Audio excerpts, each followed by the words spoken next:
मैं अरविंद मिश्रा। आज से हम लोग कक्षा 12 का भौतिक विज्ञान का पहला chapter electric charge and field पढ़ेंगे। वैद्युत आवेश और क्षेत्र पढ़ेंगे। इसमें हम लोग ये सीखेंगे कि वैद्युत आवेश क्या होता है, वैद्युत आवेश कैसे उत्पन्न होता है, कूलाम का नियम क्या होता है, वैद्युत क्षेत्र क्या होता है, आदि सभी टॉपिक हम कवर करेंगे। तो चलिए स्टार्ट करते हैं। पहला टॉपिक है हमारा आवेश। ये आता है आवेश कैसे उत्पन्न होता है, आवेश क्या होता है। तो बहुत समय पहले यूनानी वैज्ञानिक थेल्स ने यह अपने प्रयोगों के आधार पर यह देखा कि बहुत से ऐसे पदार्थ होते हैं जैसे अंबर, तो बहुत से ऐसे पदार्थ होते हैं तो वो छोटे छोटे किसी भी वस्तु के टुकड़े को या तिनके को अपनी तरफ आकर्षित करने की क्षमता रखते हैं। या प्रैक्टिकली हम ऐसे कह सकते हैं कि जिस तरीके से हम यदि अपने सूखे बाल में पेन को रगड़ करके अगर कागज के छोटे छोटे टुकड़ों को आकर्षित करें तो आकर्षित होता है, जबकि यदि हम अपने पेन को बाल में नहीं रगड़े हैं तो हम ये देखते हैं कि वह कागज का टुकड़ा आकर्षित नहीं होता है। तो ये आवेश कैसे उत्पन्न होता है, तो जब कोई भी वस्तु किसी दूसरे वस्तु से रगड़ी जाती है तो उसमें एक आवेश उत्पन्न हो जाता है।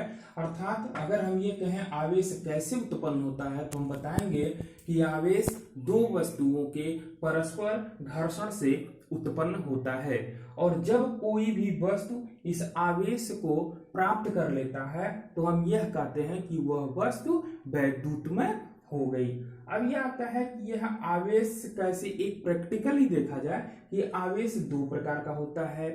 हम लोग ये जानते हैं कि धन आवेश होता है, ऋण आवेश होता है, लेकिन ये हम जान पाएंगे कि कैसे ये होता है। तो इसके लिए एक प्रयोग किया गया कि हमने एक लिया कांच की छड़, एक हम लोग लेते हैं कांच की छड़, ये कांच की छड़ हो गया।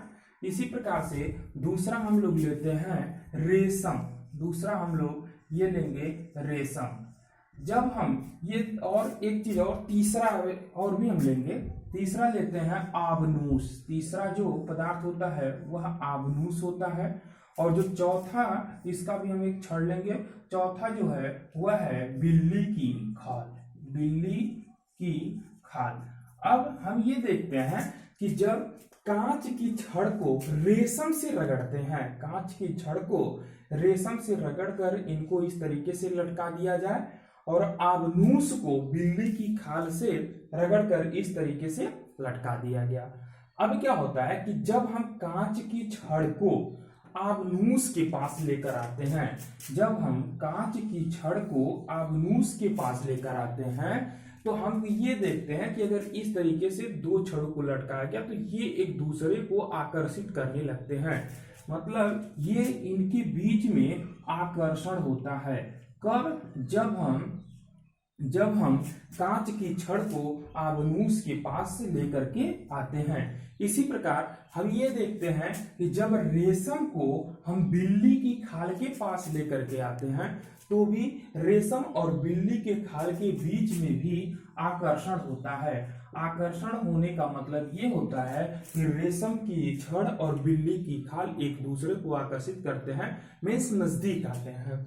फिर यह देखा गया कि जब हम इसी कांच की छड़ को बिल्ली की खाल पर लेकर के जाते हैं, इसको हम जब कांच की छड़ को बिल्ली की खाल पर ले जाते हैं तो हम ये देखते हैं कि इन दोनों के बीच में प्रतिकर्षण होने लगा, इन दोनों के बीच में प्रतिकर्षण होने लगा। प्रतिकर्षण का मतलब ये होता है कि जब कांच की छड़ को बिल्ली के खाल के पास हम ले जाते हैं तो ये दूर हटते हैं। इसी प्रकार जब हम आबनूस को रेशम के पास लेकर के जाते हैं तो भी यह देखते हैं कि इनके बीच में प्रतिकर्षण होने लगता है। इसके आधार पर हम ये बता सकते हैं कि जो आवेश है वो दो प्रकार का होता है।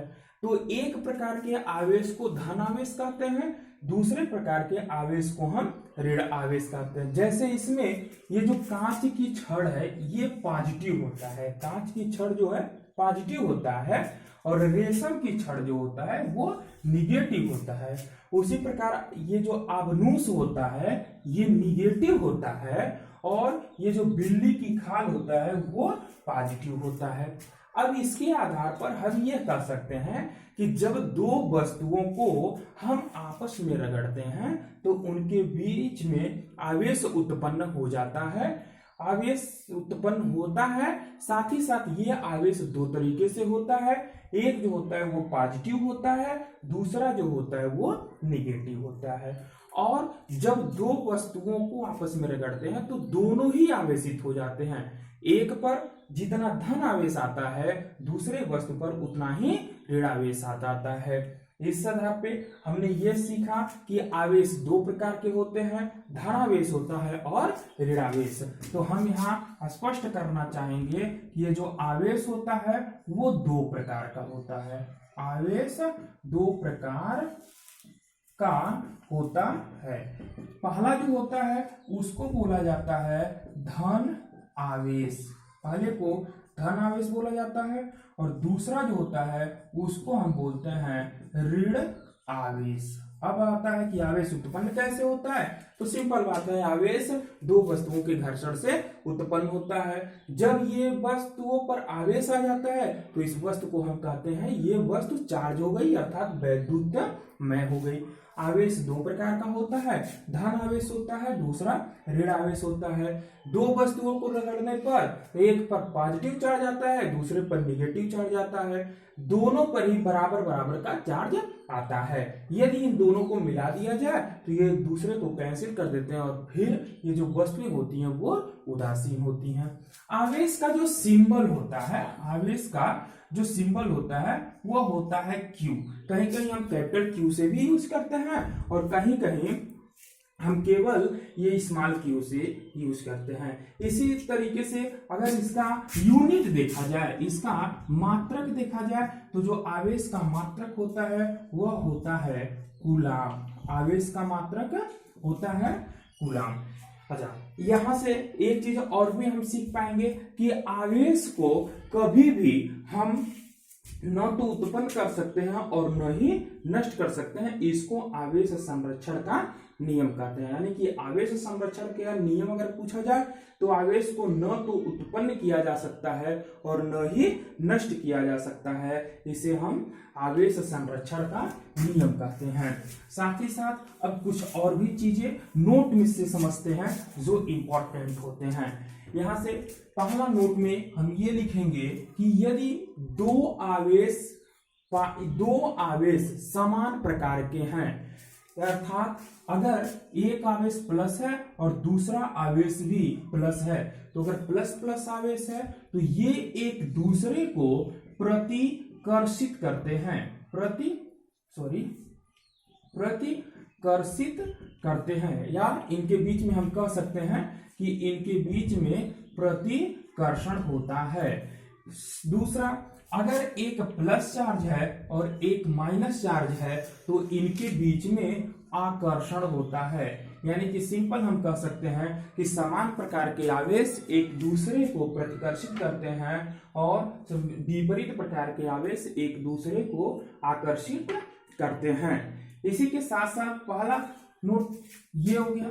दूसरा अगर नोट की हम बात करें तो दूसरा हम ये कहेंगे कि अगर मान लिया जाए कि दो गोले हों, पहले समान प्रकार के दो गोले हैं, समरूप गोले हों जिनका द्रव्यमान बराबर हो, दोनों पर अभी उदासीन है। अब हम क्या करते हैं कि इन दोनों को सपोज कर लीजिए एक गोला A है, एक गोला B है, इसका द्रव्यमान सपोज कर लीजिए m है और इसका भी द्रव्यमान m है। अब क्या होता है कि अगर हम A और B को आपस में रगड़ें और रगड़ने के बाद से A पर जो होता है उस पर प्लस चार्ज आ जाए और B पर निगेटिव चार्ज आ जाए, तो इसका मतलब ये होता है कि A गोले से B गोले में कुछ आवेश गया है और जो आवेश जाता है उसी को हम इलेक्ट्रॉन कहते हैं।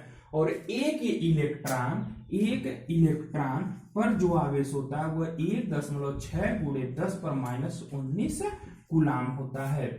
साथ ही साथ हम ये भी जाने कि जितना A से इलेक्ट्रॉन B पर जाता है उसी को बी ग्रहण करता है, अर्थात बी पर ऋण आवेश आ जाता है और ए पर धन आवेश आ जाता है। ए पर जितना धन आवेश होगा बी पर उतना ही ऋण आवेश होता है, और एक इलेक्ट्रॉन का जो आवेश होता है वो 1.6 × 10⁻19 होता है। अब फिर थर्ड पॉइंट इसी का, अब हम थर्ड पॉइंट की अगर बात करें तो थर्ड पॉइंट पे ये होता है कि अगर मान लीजिए कि दो वस्तुएं हैं, अगर मान लिया जाए कि एक ए है दूसरा बी है,